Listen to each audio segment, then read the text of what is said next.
écrit, et celui qui sera poussé au éternel, il ressemble à un arbre planté au bord de l'eau, qui est enraciné vers une rivière.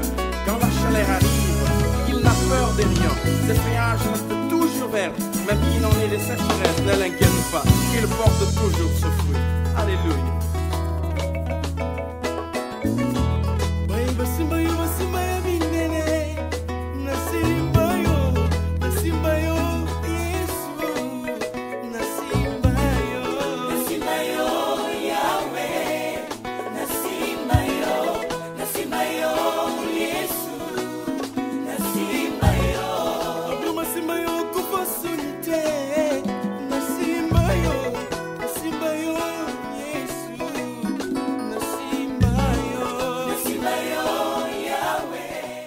Amen, amen, amen, amen. Amen. Na pesi bino no sombote na kombo na Yesu Masi. Je vous salue au nom de Jésus. Tika kolo pambola esiko zwami. Que Dieu vous bénisse. Na pamboli nzambe na bomo ya Laurent na Limerick, Laurent kolo apambola yo. Je bénis Dieu dans la vie de frère Laurent, que Dieu vous bénisse. Na pamboli nzambe na bomo ya Bisa na Eli, vraiment kolo apambola bino visite na bino. C'est droit au cœur, vraiment nzambe amona bino kolo apambola bino. Je bénis Dieu dans la vie de papa Bisa et maman Eli. Tika nzambe amona bino kolo apambola bino. Que Dieu vous bénisse. Na pamboli nzambe na bomo ya bandeko nyonso bazwi temps ya kolandanga na tongo lelo. Je bénis Dieu à toutes ces personnes qui ont eu leur temps de me regarder ce matin. Na pamboli nzambe na vie ya Brandon femme mondo nzambe apambola yo. Je bénis Dieu dans la vie de Brandon femme mondo. Tika lola emona bino. Est-ce que le ciel vous voit? Vraiment na yeko susu na communiquer na biso ya orphelin na biso ya boma. Aujourd'hui nous sommes revenus avec notre communiqué de notre frère Boma. Totika koloba makambo ba orphelin ote parce que bazana posa na yo, bazana posa na nga, bazana posa lisungi na biso. On peut pas arrêter de parler à propos de ça parce que ces orphelins ont besoin de toi, besoin de nous. Tolobaki na temps o campagne oyo salama ya kosunga bana oyo bazonyo kwama esengeli na ngana yo to bandolekisa ngo chaque fois na be mission na biso po bomona bana wana bo se rappeler na bango. Et dans cette période dont les enfants là souffrent, nous allons pas abandonner, nous allons faire passer ça à chaque fois de nous. Orphelinat wana eza na boma, orphelinat Notre-Dame de Lourdes eza na boma. Orphelinat Notre-Dame de Lourdes c'est à Boma. Na quartier, combo quartier eza 8 km na boma.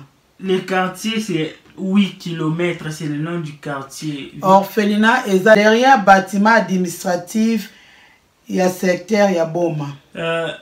L'orphelinat se trouve derrière les bâtiments administratifs du secteur de Boma. Contact na WhatsApp ya Sœur Hélène Toko, numéro na yangwana ezoleka na l'écran na bino. Et vous allez voir le numéro est en train de défiler. Na bandeko na biso nyonso bazwami na Europe partout bozali, so ozana besoin lisungi na yo, ozana besoin ya bilamba potala bana wana. Bazana besoin bilamba, bazana besoin basapatu, bazana besoin yeloko nyonso iko sunga bango yo mona bango nde bazana ba photo wana. Et à toutes ces personnes qui sont en Europe, sachez bien que ces enfants ont besoin des habits, ont besoin d'accessoires. Vous pouvez voir dans les photos. Dans ozomona âge bana wana baza 25 enfants, sœur wana ozomona ye moto azo batela bana wana eza orphelinat na ye. Et ils sont au nombre de 25 enfants et la sœur dont tu vois c'est elle qui est responsable. Donc asali mbule bele abokola bana wana ye moko mais sikoyo azana besoin ya lisungi ya ngai na yo. Et ça fait plusieurs années qu'elle héberge ses enfants et maintenant elle a besoin de notre aide. Tika esiko zali nzambe asimba motema na yo soko zana bilamba ozana basapatu ya bana oyo monike basalela kasute mezana ba etaya bien soko pesi yango bana ba orphelin oyo nzambe na lola akofuta yo. Que Dieu touche ton cœur si tu as des habits, des chaussures qui sont bien que ces enfants peuvent porter et Dieu va te bénir. Awa na Irlande frère Mike Malonda ndaza responsable awa na Europe précisément na Irlande soki ozana biloko oiko contacter ye numéro na epe yangwana ezoleka o contacter pona biloko bozana ngo pona kosunga ba orphelin. Et pour envoyer vos accessoires ici en Irlande, en Europe généralement, c'est les frères Mike qui est chargé de ça et le numéro c'est juste affiché là, vous pouvez le contacter pour tout. Ce qu'on a besoin ko sunga ba orphelin wana na biloko akolia, contact ya sœur Hélène Yangwana, azape na WhatsApp, donc ce qu'on contacter ye, akopesa ba précision nyonso yo moko ye ba ke lisungi na yo tombongo na opesi et komi na maboko na yepe asombi biloko pona koleisa bana wana. Et si vous avez besoin d'envoyer de l'argent pour nourrir ses enfants, vous pouvez contacter la sœur. Elle est là et son numéro est là, vous pouvez l'appeler et elle va vous donner tous les... Binomo bozo monae aza sœur religieuse, mais bomoni âge nae ke ici akoli, mais azana bana wana oya zoboko la bana wana bazana ba papa te, bazana ba mama te, bazana ba orphelin. Vous pouvez voir, c'est une sœur religieuse et elle est grande, donc si elle héberge ses enfants qui n'ont pas de famille. Donc, ce que pamboli bana wana yeba kenzamba ko pambola yo. Donc, si tu bénis ses enfants, sache bien que Dieu aussi va te bénir. Yo ozana besoin kolo a pambola yo, ezala problème à finance, ezala problème ya nini occasion yango yo. Sunga bana wana, sunga bitike wana obomisa place na yo pa ina nzambe. Sunga bitike wana kolo a fungolelo maninisa ya lola pambola yo. Toi qui cherches la bénédiction, tu cherches que Dieu puisse te bénir financièrement. Voilà, l'occasion est là devant toi. Aide ses enfants et Dieu va t'aider aussi. Yo mutozo tungisa ma, ozana besoin mabota, ozana besoin bana bazo tungisa yo, bana bazo bela, bana bazo tungisa yo, na eko ye biso na tongwa lelo, good news ezali. Soki yo sungi ba orphelin, ozo ba kokanisa ba o bazanga ba parents, nzamba ko se souvenir na bana na yo, nzambe akozongisi la o ebele. Et il y a ceux-là qui cherchent à avoir des enfants. Et j'aimerais te dire que quand tu aides tes enfants ici, Dieu va t'aider à en avoir aussi tes enfants. Donc, si j'ai prié à bien aimé, ezalaka ko bonde la tena ba action à malamu e fungola kalo la ba action malamu e ko sala kenzambe a fungole la o maninisa ke ba projet oyo zana ngwa malamu e kokisama yeba ko sunga ba orphelin. Bien aimé, les sujets de prière, ce n'est pas seulement de prier, mais c'est aussi avec des actes. Le fait que tu fais des actes comme ça, Dieu va t'aider. Tu vas apprendre comment aider les orphelins. Vraiment, tika kola pambola yo to bandolo bango parce que émission na biso eza sauvons les enfants. Tant eza na bana moko bazo le lanzala quelque part, eza devoir na biso ya kosunga bango. Vraiment, ça c'est notre devoir de leur aider parce que notre mission c'est sauver les enfants. Donc notre but est de sauver les enfants. Quand on voit les enfants souffrir comme ça, on doit l'aider. Donc numéro ya frère ya ngwana ezoleka, ya frère Mike ya ngwana ezoleka, ceux qui bo bengi ye boko zoye. Et là, il y a le numéro de frère Mike, vous pouvez le contacter. Nengana lo bape na bandeko mususu ba bengaki bilamba wana ochango kaka na bag, ba bag na biso ya poubelle mais ya transparent, ya pembe. Ochango na kati yo mo zo ba keno na ocha biloko, soke koki benga frère Mike opesa e biloko wana kola ko pambola yo. Et toutes les personnes qui ont besoin d'envoyer des habits, prenez-les, mettez-les dans des sachets qui sont un peu transparents comme ça et contactez le frère Mike qui va récolter. Tika nzambe apambola bino. Que Dieu vous bénisse. Wana tozo bondela pona banda programme na biso. Et là nous allons prier pour commencer un programme. Masi ya Yesu nga na tomboli yo. Yesu na eleve o lisusu na tongwa lelo osali biso ngolu ya kokutana na miso ndeko na nga mwasi pe mobali pona ko partager lilobo tie na kati na biso. Ya wetika liloba na yo ezo esika na bomoi na biso. Na temeli nyonso bokonja molili force nyonso contradiction na bwaki ya musika na kombo na Yesu Masia. Yawe molimo na esunga biso makila na Yesu ekuvui biso Yesu Masia tikete yo mata biso to kitana za le Seigneur yozala élevé na bomo na biso liloba o nzambe zo bima ekende droit na kati na mitema yawe ba o pe ba koyoka ngo baza na bolingo ya ko partager ngona baninga pona ko bikisa pe baninga mususu bazolela batungisa mina kati apase makambo bana ezotungisa bango yawe na pambolo pe toza mokonji poza mobix na biso tika lokumu kembo masanjo lezonge pa na nzambe o aza mokonji na biso to bondeli amen amen amen amen amen amen. Papa Daniel Love Kolo apambola yo. Oui, que Dieu vous bénisse. Maman je l'ai ko beta na banda kuna bino. Maman je l'ai frapper. Maman je l'ai ko beta na ba porte na bino. Maman je l'ai venu frapper vos portes. Alobi sauvons les enfants. Elle dit sauvons les enfants. Tika Kolo apambola bino. Na sepela kaso na zolo babongo. Et je suis très heureux quand je parle comme ça. Parce que nazo la musande komo ko aza ya konala. Parce que je suis en train de faire rêver quelqu'un qui. Nazo la musande komo ko azo nimba. Je suis venu faire réveiller quelqu'un qui somnole. Pour te dire que je suis venu frapper ta porte. Pour te réveiller, qu'on puisse aider les enfants. À venir à l'objet demain, c'est sur ces enfants. Que Dieu vous bénisse. La fois passée, tu bandai koloba makamna biso toloba ki ndenge nini ba stratégie nini mutayi ko sala to mwana yuko sala pona ko kima na ba vie ya mabe. Et la fois passée, on avait parlé pour voir quelles sont les stratégies que l'enfant doit utiliser pour fuir le péché. Mais lelo to ye na sujet na biso musu. Et aujourd'hui, on a un nouveau sujet. Sujet na biso ya tango lelo. Et notre sujet de ce matin. Balobi ko sala mwana confiance. Faire confiance à l'enfant. Yango tezo pekisa yo o contrôler. C'est ça, ce n'est pas ça qui t'est interdit de ne pas contrôler. Lobana ndeko aza pembe na yo. Dis à ton voisin. Confiance ozo sala na bana. Confiance que tu fais aux enfants. Elongola yo te ke obosa na ko contrôler bango. Que tu n'oublies pas de leur contrôler. Da opesi bango confiance. Tu leur fais confiance. Mais ozo contrôler bango. Mais tu leur contrôles. Tika si kozali kolo apambola biso. Que Dieu le bénisse. Ndeko nanga na tongo lelo na yiko yebisa ndeko moko.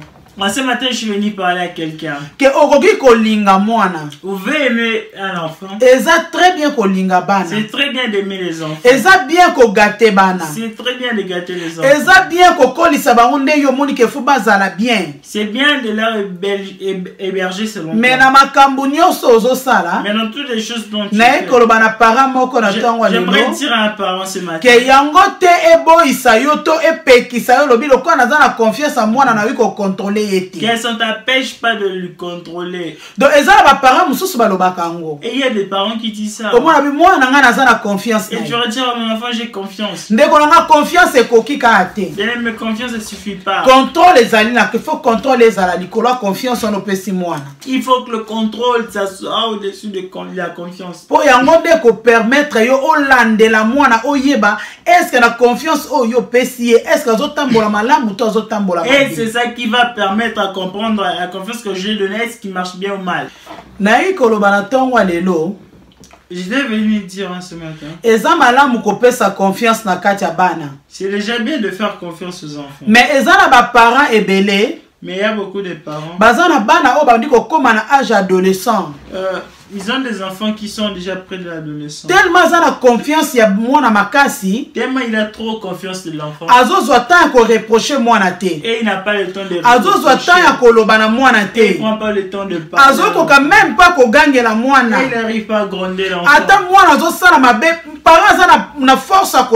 Même si cet enfant fait du mal, mais les parents n'ont pas la force de lui. Donc mon parent corriger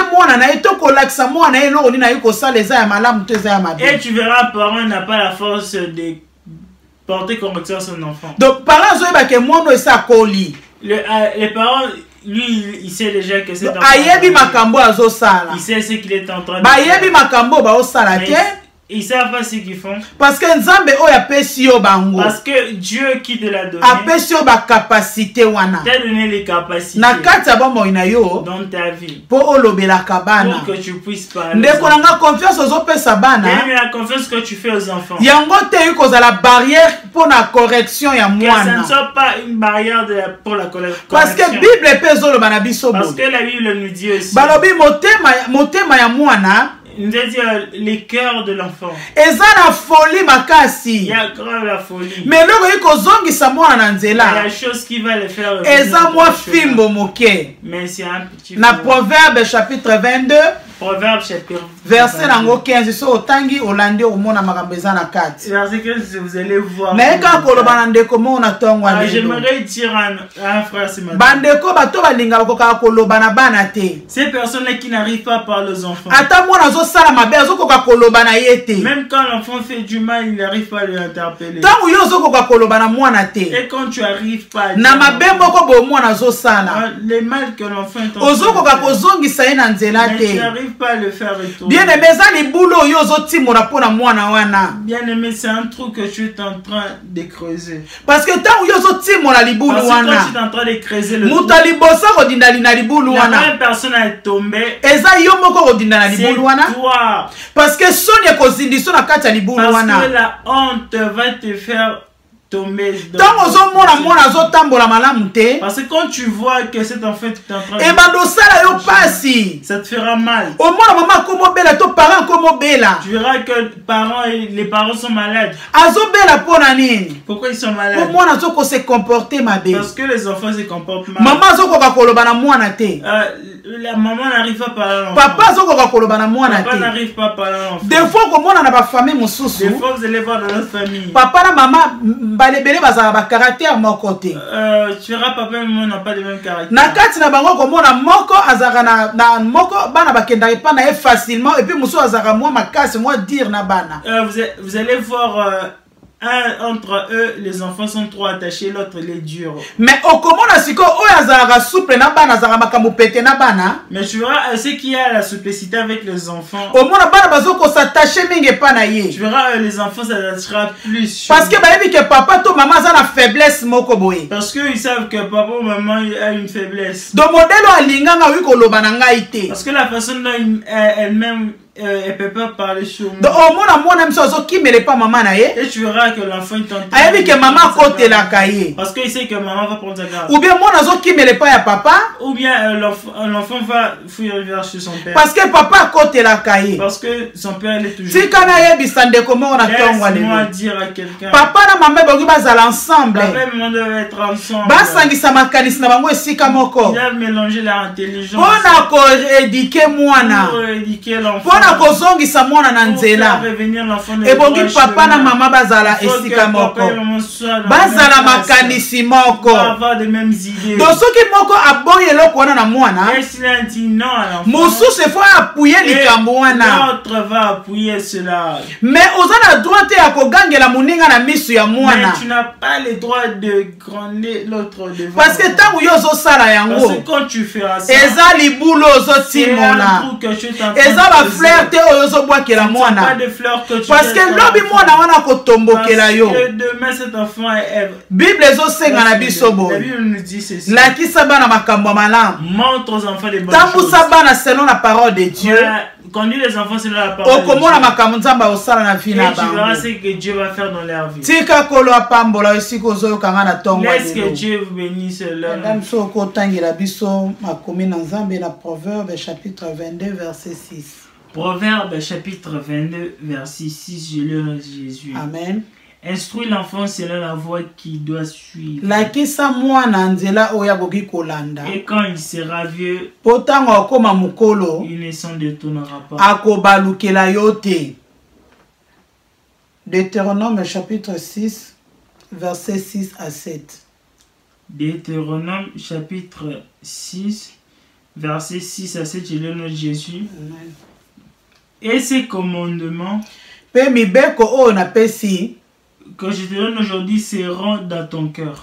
Mibeko na pesi lelo eza na kati ya motema na yo. Tu les inculqueras à tes enfants. Okoyebisa yango na bana na yo to okolakisa yango na bana na yo. Tu en parleras quand tu seras dans ta maison. Okoloba yango tango ozala na ndako na yo. Quand tu iras en voyage. Ata soki oke mobembo. Quand tu te coucheras. Ata soki olali to tango yo kolamuka. Kobosana te koyebisa bana maloba na Nzambe. Parole du Seigneur. Soko koyi kotangela biso na Deutéronome susu 4 verset 9. Deutéronome chapitre 4 verset 9, j'ai le nom de Jésus. Amen. Seulement prends garde à toi. Vraiment ozala ekenge yomoko. Veille attentivement sur ton âme. Ozala penda okenge la malamu molimo na yo. Tous les jours de ta vie. Mikolo nyonso na bomo na yo. De peur que tu n'oublies les choses que tes yeux ont vues. Po obosana te makambo o misu na yo emona. Et qu'elles ne sortent de ton cœur. Pe ezala na kati ebima na kati ya motema na yo. Enseigne-le à tes enfants. Lakisa yango na bana na yo. Et aux enfants de pe na bana ya bana na yo. Liloba na Nzambe siko zali tolobi amen amen amen amen. Là vous êtes dit amen amen amen. Bible yo koloba na biso na tongo. La Bible vient nous dire ce matin. Lakisa bana na yo nzela ba makambo malamu ba wi kosala. Montrez vos enfants des bonnes choses qu'ils doivent faire.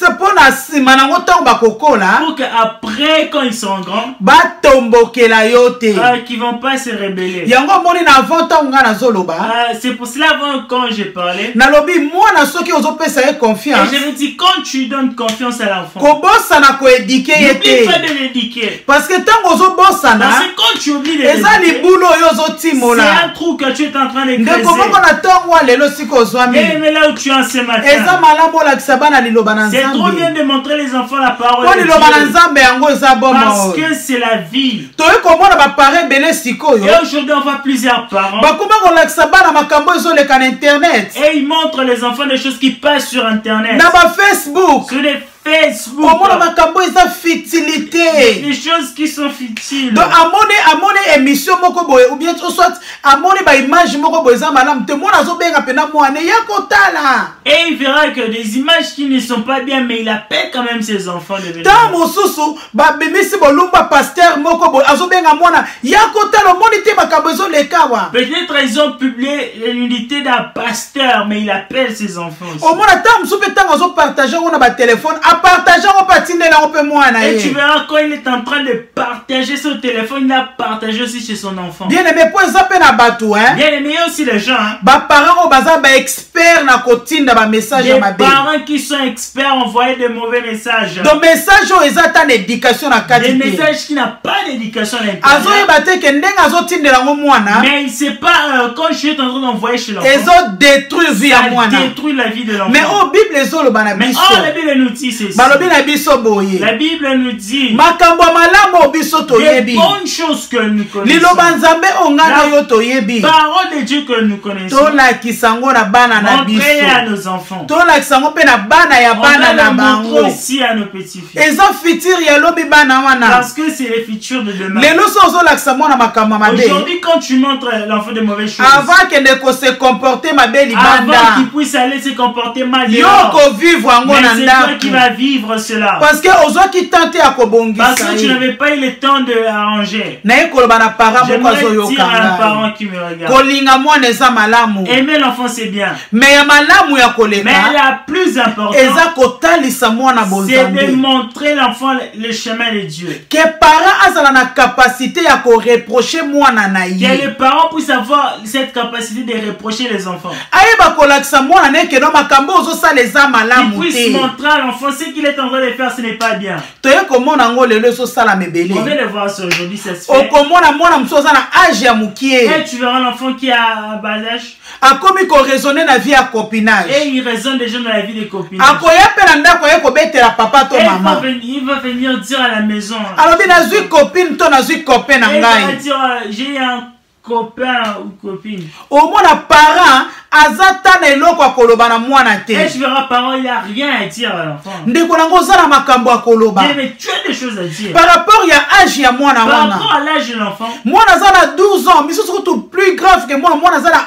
11 ans mwana aza na 14 ans azwi copain to copine amemi ye na ndako azobisa baparent tala copain na ngai tala copine na et c'est ngai trop grave de voir aujourd'hui ça commence des enfants de 12 ans et ils amènent leurs copines à la maison. omona mpe parent azolakisa mpe baninga alobi o wana aza copine ya mwana na ngai to wana aza copain ya mwana Et na tu verras ngai les parents sont en train de présenter aux autres, ça c'est la copine de mon fils. eza mawa mingi bien aimé dans le Seigneur C'est tellement honteux. soko okoka koyebisa mwana wana Si tu te n'arrives pas à dire à cet enfant ke age oyo obandi na vie ya que copinage l'âge que tu as commencé eza age oyo kobanda makambo oyo mais te c'est pas l'âge que tu dois commencer ces lakisa choses. mwana na yo bainconvénient nango Montre à l'enfant des ke inconvénients. na age na yo yaya oza nanu mwana À mokie l'âge que tu es encore petit. soki obandi na vie ya copinage Si tu as sikoyo commencé à cette vie maintenant, baétoile na yo to badrume na yo oza nango bandoto na yo oza nango ya lobi na yo ekobeba tous tes rêves seront détruits. bien aimé c'est le moment akoyebisa mwana C'est le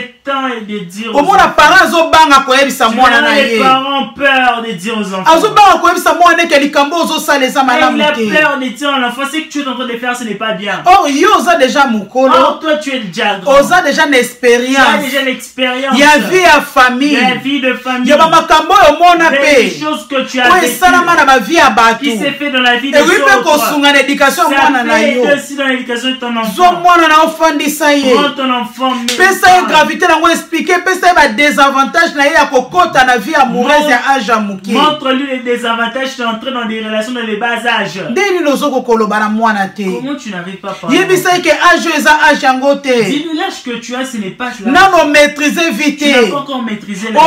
Mwana za nanu mwana muke. Et tu verras l'enfant encore abandi kozwa ba choc amoureuse. Mais comment savoir des chocs amoureux? Parce que azana on a âge moko muke azui copain to copine. Parce que il est des un petit âge mais il a déjà des copains. Bango nyonso baza bana. Et tous ils sont des enfants. Siko soki wana bazaki na caractère na mabe. Et si l'autre avait des mauvais caractères. Ako influencer l'éducation ya mwana. Influencer l'éducation de l'enfant. O lobana mwana na yaya zela. Et tu iras ton enfant attend. Et âge na le comité. Ce n'est pas encore là. Na no komi na maturité te. Tu n'as pas encore atteint la maturité. Mais mwana par rapport à parole de Dieu. Amène l'enfant c'est la parole de Dieu. Nakisa mwana liloba na Nzambe. Montre-lui le chemin. Yebisa ke makabo ozosala Nzambe sepelaka na ngote. Montre-lui les choses que tu es en train de faire. Dieu eza âge oyo kobanda makambo oyo c'est pas l'âge que tu dois commencer. naye koloba na mama moko azotala ngai mwana oyo aza pembeni na yo wana oza na droit nyonso ya koedike ye oza na droit nyonso ya koloba na ye soki ozokoka koloba na mwana te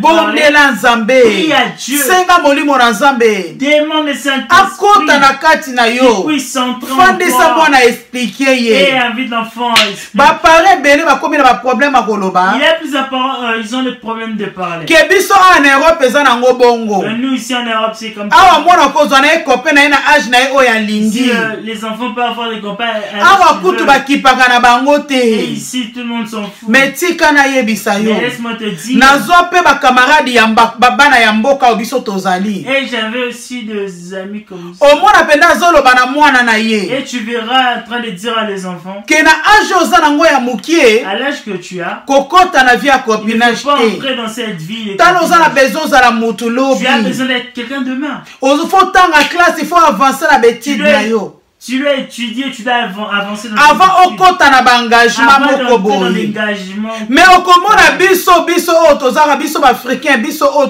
tozoya na poto mais tu verras nous les Africains qui sont en Europe tozoyeba koloba na bana te et on sait pas comment dire donc mpona biso tozomona ke mwana so akomi na 14 ans nakoki koloba ne esu te pour nous quand l'enfant a 14 ans on peut pas lui parler donc mwana akomi na 12 ans nakoki koloba ne lisusu te quand il a déjà 12 ans on peut pas lui parler nalingi nayebisa o ndeko na ngai sika ozami oza na droit ya koloba na mwana ntango mwana aza ya mokie banda koloba na ye omona baparent mosusu mwana aza nanu mokie l'enfant est encore petit mwana na aza na 5 ans aza na 6 ans abandi komakie mwana l'enfant a 5 ans 6 ans il commence à maquiller avant kende église atie mwana babrillant atie mwana babanini bapoudre nelongi atie mwana bamaquillage quand il est petit l'enfant est petit il commence déjà à lui maquiller bien aimé acte nyonso ezalaka enseignement bien aimé tout acte c'est l'enseignement ntango oyo ozolakisa na mwana wana mokie quand tu montres à cet enfant qui a rouge à lèvres qui a poudre hein tu peux mettre les rouges à lèvres de poudre ozo préparer mwana wana na vie ya mabe mais tu prépares déjà dans une mauvaise parce que mwana wana déjà na kati na ye parce que cet enfant aoyeba ke funa tia poudre funa tia boye po bato bamona nga naza kitoko elle saura que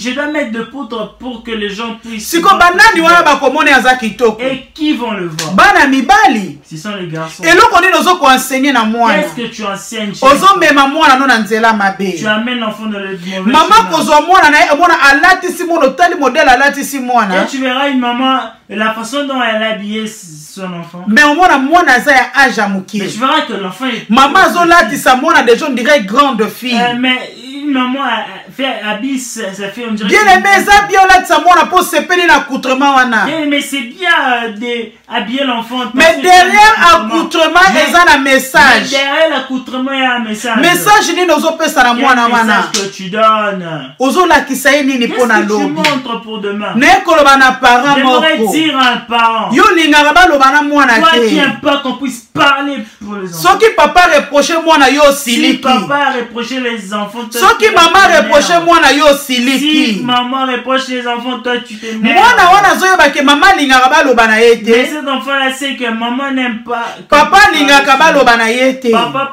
aime pas qu'on puisse. Mwana wana bozo bebisa ye. Cet enfant dont vous êtes en train de. Tango akokola. Quand il sera grand. Ata abali. Même si. Abandolinga muta loba na ye te. Il n'y aura pas quelqu'un qui. Alors ba parents nanga kutu babanda koloba na ngai te. Mes propres parents. Babanda kotika nga na sala lelo nyoso na lingi. De faire tout ce que je veux. Na koloba na parents moko na tongo lelo.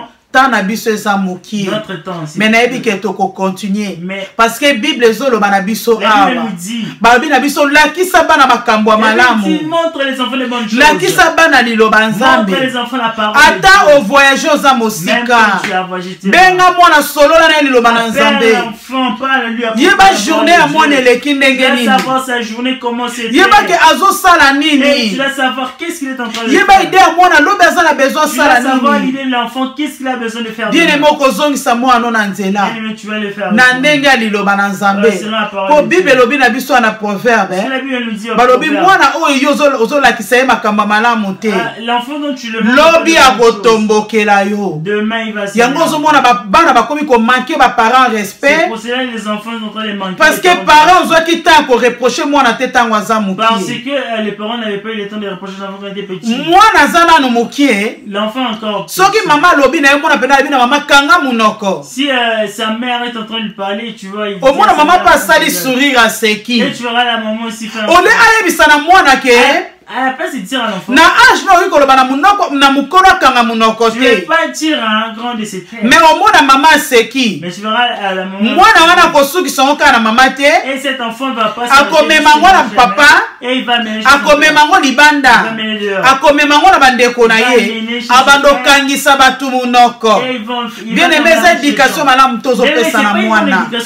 Mwana yeba te ke ndenga za wana tellement bolinge mingi bolobaka na ye. L'enfant doit pas savoir que vu que tu l'aimes trop, tu ne peux pas parler à lui. Mwana ko uta libanda ye na makambo na ndaku. Il ira dehors et amène des choses à la maison. Bien aimé mwana wana za na besoin na yo. Bien aimé cet enfant a besoin de toi. Soki ozokoka te. Si tu n'arrives pas. Yesu azali. Dieu est là. Nzamba za na posa na yo. Bible ezoloba na biso boye. La Bible nous dit. Oh nyonso ozokoka kosala te. Tu n'arrives pas. Bondele epai na Nzambe. Molimo na Nzambe kopesa wa mayele. Ya koyeba ko encadrer bana wana. Vraiment ozaka introduction. Ça c'est l'introduction. Pour la faute il y a temps. Faute de temps. Parce que ça bande ko na biso mususu bazali banda mboka. Parce que il y a des gens qui sont dehors de pays. Badana batiaka ba mega. Il y a des gens. Soko tie émission mulai moye balanda ngo ezati. Si c'est trop long. Mais oh yo muto yo kinga na tongo le. Toi qui m'as regardé. Partager émission oh. Pesa na baninga. Donne aux amis. Kola ko pambola yo. Dieu va te bénir. Tika nzamba pambola ona tongo ya lelo. Est-ce que Dieu te bénit ça? C'est l'émission autant yo zuango. Cette émission quand tu l'aimes. Partager na baninga. Partage-les à tes amis. Attends na bateau bazan na répertoire non ne fils que 2 ou 3 personnes. Mais les personnes qui sont dans les répertoires, il ne fils que 2 ou 3 personnes. Soko pesi bango. Si tu leur donnes. Tam so ba bi pe mutu muso azo tungisama. Et peut-être tu connais les gens Bako kabolango na ye. Et ils vont partager. Konde komoko azolela quelque part. Parce qu'il y a quelqu'un qui asunga mana tongo lelo. Doit être sauvé. Tika kola pambola bino. Ndena lobi o ezaka introduction. J'ai dit ça c'est l'introduction. Eza na makambo ebele futolo bana kati ya makambo. Parce que eza na ba parents. Parce qu'il y a des parents. Bazoko kasukolo bana bana te. Bakomi ko banga bana. Ils ont peur. Bien aimé bana wana yo mtoboti bango. Mais ces enfants c'est toi qui as donné la vie. Kaka yo muto iko éduquer bango. C'est toi seul qui peut éduquer. Bien aimé éducation bango ba ozwe pa na yo. Mais l'éducation qui doit avoir. Yango ba komema ngo na futur na bango. Na ekoloba na mama moko azotalanga. Oyiko zaloza jeune. Ça peut être que t'es jeune. Nano botite. Banda ko bondela pona bana wana. Commence à prier à tes fils. Bondela ka déjà pona futur na bango. Loma na nzambe ta ona kobota bana. Bana wana bazala bana botosi. Pesela ka bana wana offrande. Donne offrande pour ces. Bien aimé na komeka ko expliquer l'émission oyo. Mais je vais essayer d'expliquer. Important c'est ya sacrifice to pesa pona bana. L'important c'est sacrifice. C'est très important. C'est trop important. Nyonso zoko faire partie de l'éducation ya bana. Parce que ce qu'on veut bako pesa offrande ya bana. Quand tu arrives à donner l'offrande pour les enfants. Ce qu'on veut bako dédier bana no pas na Nzambe. Tu sais comment dédier tes enfants. Tangu bana wana bako kola. Bako tombokela yo te. rebellé. Parce que bana wana Parce que ces enfants basimbami na nzambe. sont touchés par Dieu. Esi opesa bango epai na nzambe. Naye koloba na ndeko moko. Yo mutu opesaka bana no basantime mpo bafuta na église. Toi qui donnes tes enfants des centimes pour aller à l'église. Ozokende mwana oko otya de francs de ça yebaki opesaki basantime. L'enfant il sait déjà que tu lui donnes des centimes. Po akende kotya na offrande. Pour lui donner l'offrande. Naye koyebisa ndeko moko na ntongo lelo. Eza partie ya prière. C'est une partie de prière. Yeba kopesa bana na offrande. Il faut savoir comment donner les enfants. Bamemaka yango epai na nzambe. Kolo abatela bango. Abatela éducation na bango. Abatela étoile na bango. Abatela futur na bango. Eza malamu mpo na vie na yo. Esika ozatika nzambe apambola yo. Bamama divine na masikolo apambola bino. Maman divine na masiko, que Dieu vous bénisse. Ya Sophie Tembo nzambe amona yo yaya kolo apesa yo makasi toza ensemble. Que Dieu vous bénisse. Nzambe amona yo to sepeli makasi na sepeli tant nazwaki message na yo. J'étais vraiment heureux quand j'ai vu votre yaya nzambe aza na contrôle ya makambo nyonso. Il y a Dieu contrôle le tika kolo apambola bino. Est-ce que Dieu vous bénisse? Pasteur Janon nzambe apambola. Pasteur Janon, que Dieu vous bénisse. Divine Embassy ya Afrique du Sud, Divine Embassy ya Irlande nzambe amona. Divine Embassy Afrique du Sud, Irlande, que Dieu vous na lingi bino. Je vous aime beaucoup. Ndeko nyonso azunga na tango ya lelo. Mama Jola ekobeta la baporte na bino. Mama Jola ekobeta la mandaku na bino. Alobi sauve les enfants. Tika kolo apambola yo. Esilite. Esilite. Tika kolo amona yo. Merci, bye. Il est écrit, et ne se réunit sa portion éternelle. Il ressemble à un arbre planté au bord de l'eau, qui est enserracé vers une rivière. Quand la chaleur arrive, il n'a peur de rien. Ses feuillages restent toujours verts, même qu'il en est de sécheresse, ne l'inquiète pas. Il porte toujours ce fruit. Alléluia.